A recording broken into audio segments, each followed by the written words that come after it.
Hey, welcome to Take Note. This is Pauline. We got some fun stuff today.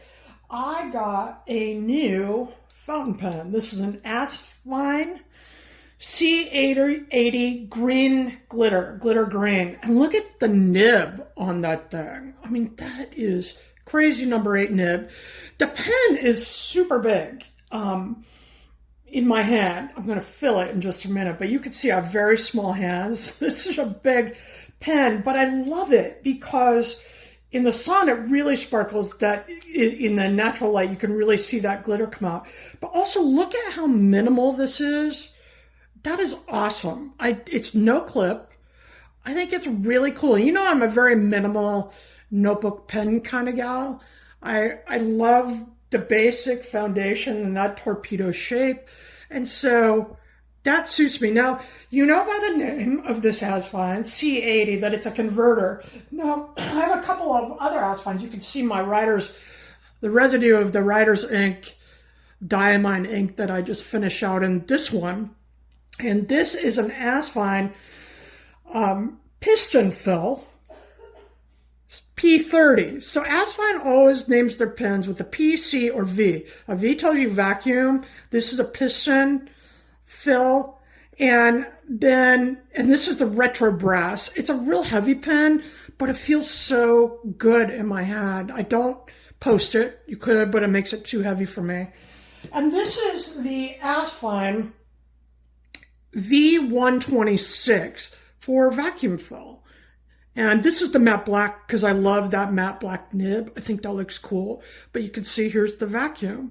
So when you see the V, C, or P, you know what kind of filling device you're going to get from Asvine. And honestly, all these nibs, I love this one too because look at the shape. I tend, as I said, to go toward that torpedo shape. And the ball on this clip is awesome. But Asvine tells you how their pens fill by the name, and all these nibs have been outstanding. You know, as my budget allows, I may buy a more expensive pen. Like I have a Pilot 743, which is awesome. But you really don't need to have a super expensive pen to have a great writing experience. And Asvine. Okay, I came back to do a more complete fill with you now. Because I was playing around with it and I'd only put a little ink in the converter and I wanted to show it off.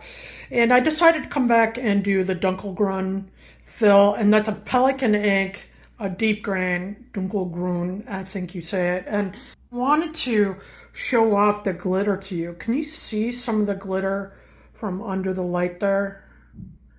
And you could see I'm a true fountain pen user. Ink all over my fingers, which almost always happens, no matter how I plan it out. But I wanted to show off this C80, which stands for converter. You can see this big number 8 nib. One thing that's cool about that is it's a steel nib, but it feels really soft. It feels a little bouncy. I'm not pushing hard. There is a little line variation. I'm not going to work it too much because it's not a flex nib, but you can see the ink is really wet.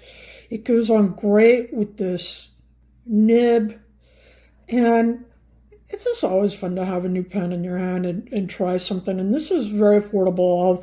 I'll put the links below. You don't need to have a ton of money to enjoy fountain pen, and I'm a very minimal, I'm on a limited budget. I don't spend a ton on my pens. I want something that's going to work and feel good in my hand, and I'm still learning. I'm fairly new to this hobby. It's been probably 3 years now, and it's a good way for me to affordably work with the pens, try out different inks, and hopefully in the process have a good time and improve my handwriting. So there you have it. I'm still learning.